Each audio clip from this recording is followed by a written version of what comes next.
जय मसीह के मेरे प्रियो, परमेश्वर का धन्यवाद हो कि आज फिर से हम लोग संगति करने पा रहे हैं। हालेलुया। और आप सबों का मैं अपने इस चैनल में स्वागत करती हूँ। और परमेश्वर ने आप सभी को चुना है और परमेश्वर ने हमें अपने प्रेम में एक किया है और इस परिवार को दिया है। हालेलुया। जब हम इस वचन को पढ़ते हैं, अध्ययन करते हैं, तो परमेश्वर यकीनन हमें आशीषित करेगा और हमें अपने वचनों के द्वारा हमसे बातचीत करेगा। मेरे प्रियो, आज का शीर्षक है वो है, क्या हम सच्चे परमेश्वर को जान कर के भी अपना जीवन उससे नहीं देते। मेरे प्रियो, हमारे जीवन में कई दफ़ा ऐसा होता है कि हम परमेश्वर के सामर्थ्य को तो जान लेते हैं, हम छुटकारा को पा लेते हैं, चंगाई को पा लेते हैं, लेकिन हम परमेश्वर को संपूर्ण रीति से अपना जीवन नहीं दे पाते। मेरे प्रियो, आज जब हम इस वचन को पढ़ेंगे, कुछ बातों को सीखेंगे और जब उस बातों को हम सीखेंगे तो हम अपने जीवन को परमेश्वर के हाथों में सुपुर्द करें। हालेलुया। आइए हम छोटी सी दुआ करें। जिंदा खुदा पिता परमेश्वर, जब हम इस वचन को पढ़ते हैं, अध्ययन करते हैं अपनी सामर्थ्य के द्वारा, तो हमसे बातचीत कर अपने वचन का प्रकाशन तू हमें दे पिता परमेश्वर। और इस वातावरण को पिता परमेश्वर आपके हाथों में समर्पित करते, अपने लहू के द्वारा हर एक चीज़ को कवर करके रख, अपने नियंत्रण में रख पिता परमेश्वर। और हर एक प्रकार के बुराई से हमें बचा करके रख। जो लोग आपके वचन को सुनते हैं उनके जीवन में बड़े कार्य को कर, यीशु मसीह के नाम में मांगती हूँ, आमीन। आज का वचन है दूसरा राजाओं की पुस्तक, उसका 5वां अध्याय, उसका 1 पद, 15 पद और 17 पद। हम लोग इस प्रकार से देखते हैं। यहाँ हेडिंग है, नामान कोढ़ी का शुद्ध किया जाना। मेरे प्रियो, यहाँ हम लोग देखते हैं 1 पद में, आराम के राजा का नामान नामक सेनापति अपने स्वामी की दृष्टि में बड़ा प्रतिष्ठित पुरुष था, क्योंकि यहोवा ने उसके द्वारा आरामियों को विजय किया था। वह शूरवीर था परंतु कोढ़ी था।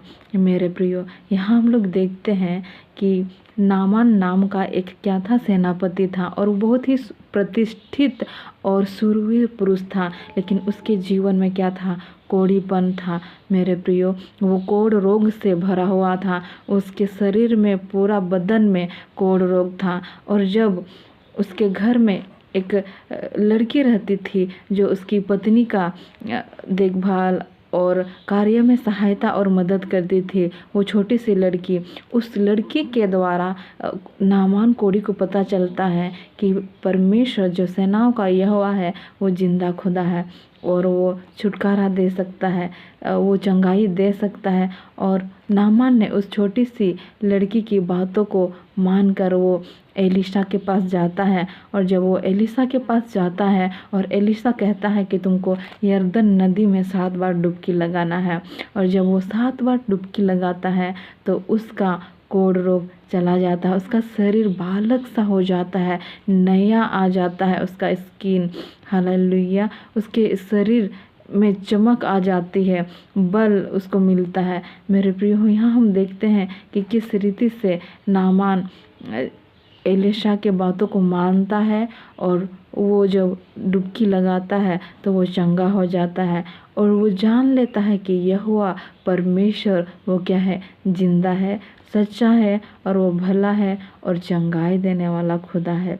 मेरे प्रियो, और इसके बाद हम लोग देखते हैं यहाँ 15 पद में, तब नामान कहता है, तब वह अपने सब दल बल समेत परमेश्वर के भक्त के यहाँ लौट आया और उसके सम्मुख खड़ा होकर कहने लगा, सुन, अब मैंने जान लिया है कि समस्त पृथ्वी में इज़राइल को छोड़ और कहीं परमेश्वर नहीं है। मेरे प्रियो, वो जान गया कि परमेश्वर को छोड़ और जिंदा परमेश्वर कोई है ही नहीं। हालेलुया। और हम लोग आगे देखते हैं, यहाँ 17 पद में लिखा है, तब नामान ने कहा, अच्छा तो तेरे दास को 2 खच्चर मिट्टी मिले, क्योंकि आगे को तेरा दास यहोवा को छोड़ और किसी ईश्वर को होम बलि या मेल बलि ना चढ़ाएगा।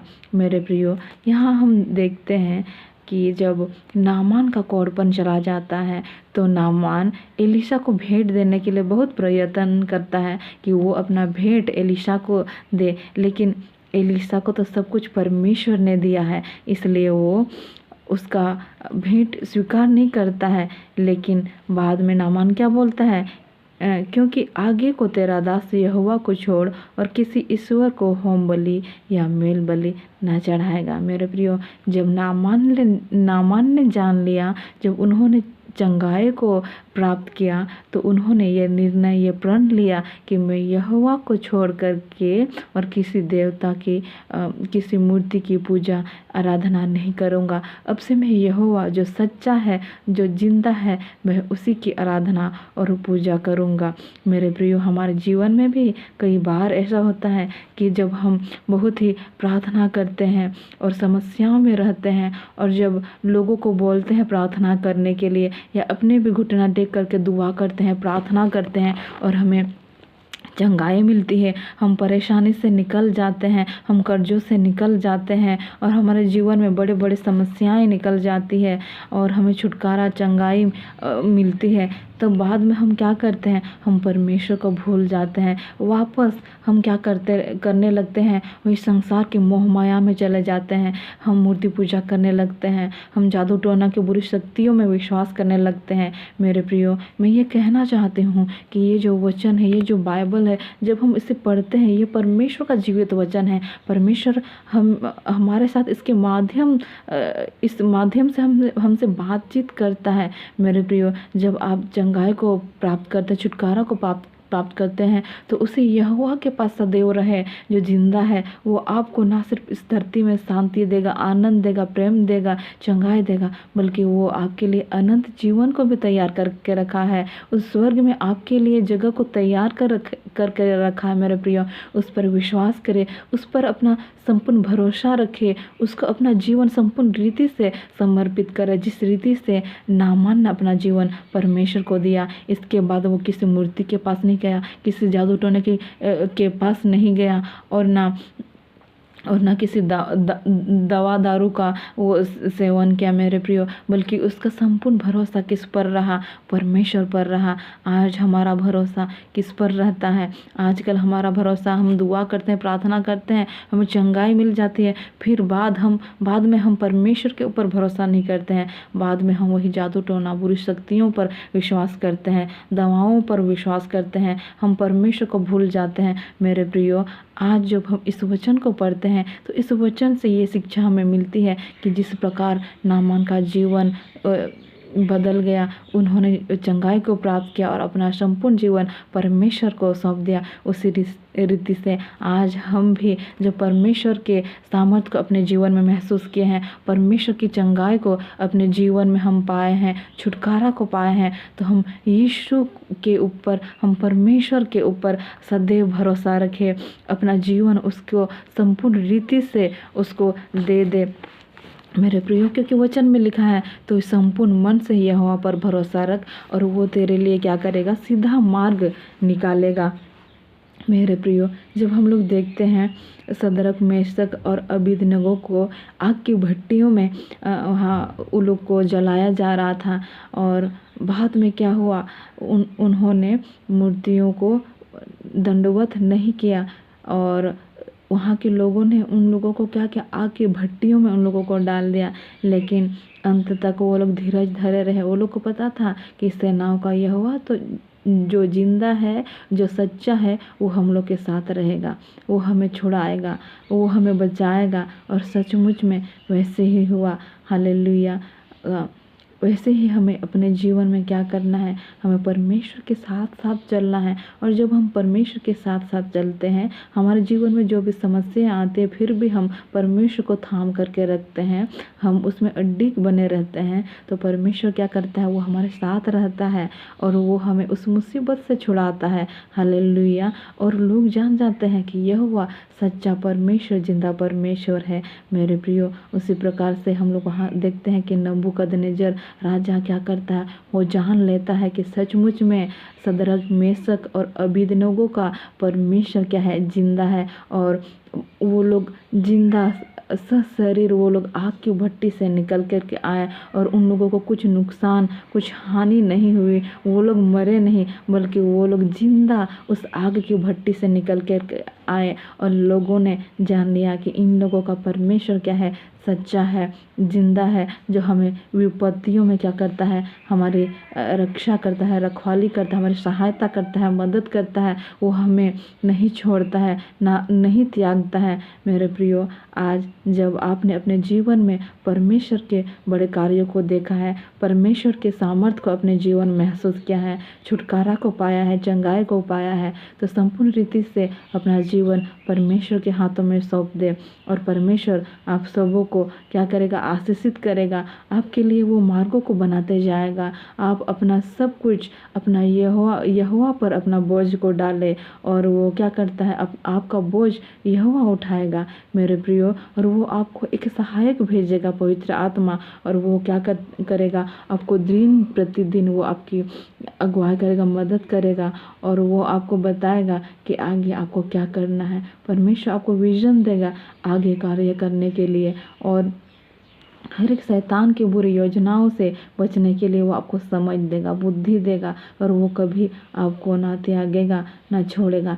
इसलिए ना डरे कि लोग मेरे बारे में क्या सोचेंगे, क्या बोलेंगे कि मैं ये कर रहा हूँ, वो कर रहा हूँ। मेरे प्रिय, नहीं, ये ना सोचे, क्योंकि जिंदा परमेश्वर वो आपके साथ है। और जब जिंदा परमेश्वर आपके साथ है तो कोई शत्रु, कोई समस्या आपको छू ना सकेगी। अगर समस्या आएंगी भी तो आप उसका सामना कर सकेंगे। परमेश्वर अपने दूतों को भेजेगा आपकी रक्षा करने के लिए, आपकी रखवाली करने के लिए, और परमेश्वर आपको समझ देगा कि आप किस प्रकार उस विपत्ति से बाहर निकल पाएंगे।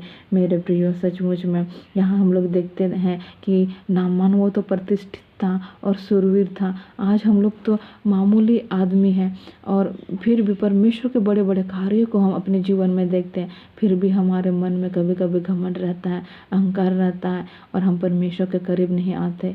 बाद में हम सोचने लगते हैं ये कार्य तो मुझे तो चंगाई मिलना ही था, मुझे तो छुटकारा मिलना ही था, ये परमेश्वर का कार्य नहीं है। जब परमेश्वर हमारे जीवन में बड़े कार्य को करता है, फिर हम अपने जीवन में परमेश्वर के लिए गवाही को नहीं देते, हम परमेश्वर के लिए खड़े नहीं होते, परमेश्वर को नाम को ऊंचा नहीं करते, हम अपने आप को ही महिमा देते हैं, हम दवाओं को महिमा देते हैं, हम डॉक्टरों को महिमा देते हैं। परमेश्वर ने उन सबों को बनाया है, लेकिन परमेश्वर हमारे जीवन में बड़े कार्य को करता है। जब आप परमेश्वर को प्रथम स्थान देंगे, परमेश्वर को महिमा देंगे, तो परमेश्वर भी आपको महिमा करेगा। हालेलुया। परमेश्वर आपको ऊंचा उठाएगा और आपको मिट्टी में नहीं मिलने देगा मेरे प्रियो, क्योंकि परमेश्वर नम्र लोगों को ऊंचा उठाता है। आप सदैव परमेश्वर के समक्ष नम्रता और दिन बन करके रहें और परमेश्वर नम्र लोगों को, दिन लोगों को क्या करता है, ऊपर उठाता है। हालेलुया। इसीलिए अपने मन में घमंड और अहंकार को ना लाए मेरे प्रियो। आशा करती हूँ इस वचन के माध्यम से परमेश्वर ने आप सबों के साथ बातचीत किया है। हालेलुया।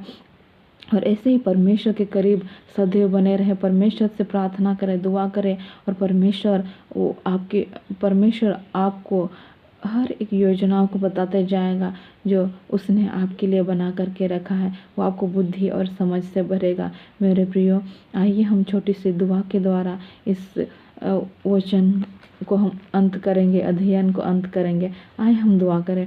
जिंदा जलाली पिता परमेश्वर, जिन लोगों ने इस मैसेज को देखा है प्रभु, उन लोगों से तू बातचीत कर, उन लोगों के जीवन में आपने हो सकता है पिता परमेश्वर आप बड़े बड़े कार्य को किए हैं प्रभु जी, होने दे ये लोग आपको थाम करके आगे की ओर बढ़ने पाए प्रभु। आपके ऊपर अपना संपूर्ण जीवन पिता परमेश्वर आपके हाथों में समर्पित कर दे प्रभु। और जितनी भी शैतान की बाधाएं, शैतान की सोच विचारें, शैतान की बुरी युक्ति उनके जीवन में आती हैं, तमाम उन सारी युक्तियों को, योजनाओं को और बाधाओं को यीशु मसीह के नाम से मैं कमांड करती हूँ कि उन लोगों के जीवन से निकल जाए। और यीशु मसीह के नाम से मैं इसी वक्त उन सारी बाधाओं को तोड़ती हूँ प्रभु जी। तो उन लोग के जीवन में बड़े कार्य को कर और नई ज़िंदगी को उन लोगों को प्रदान कर प्रभु। जिस रीति से नामान को आपने चंगाई प्रदान की और उसने अपना जीवन आपके हाथों में समर्पित कर दिया, उसी रीति से आज जो लोग इस मैसेज को देखते हैं अपना जीवन में चंगाई को प्राप्त करके, छुटकारा को प्राप्त करके संपूर्ण रीति से पिता परमेश्वर अपना जीवन आपको सौंप दे। ना कि पिता परमेश्वर बुरी शक्तियों की ओर पिता परमेश्वर मुड़े, बुरे देवताओं की ओर मुड़े पिता परमेश्वर, बल्कि पूरे हृदय से पिता परमेश्वर अपने जीवन को आपके हाथों में समर्पित करते प्रभु। उनके जीवन में तो अपने दूतों को भेज पिता, उनके जीवन को नियंत्रण में रख पिता परमेश्वर। तो अपने पवित्र लहू के द्वारा उन लोग के जीवन को कवर के रख पिता परमेश्वर प्रभु जी। और क्या मांगो सब कुछ तो जानता है और देता है। छोटी सी दुआ को यीशु के नाम में मांगती हूँ, आमीन। God bless you. परमेश्वर आप सबों के साथ रहे और परमेश्वर आप लोगों के जीवन में बड़े बड़े कार्यों को करेगा। हालेलुया। और परमेश्वर के साथ सदैव बने रहे, आमीन। God bless you.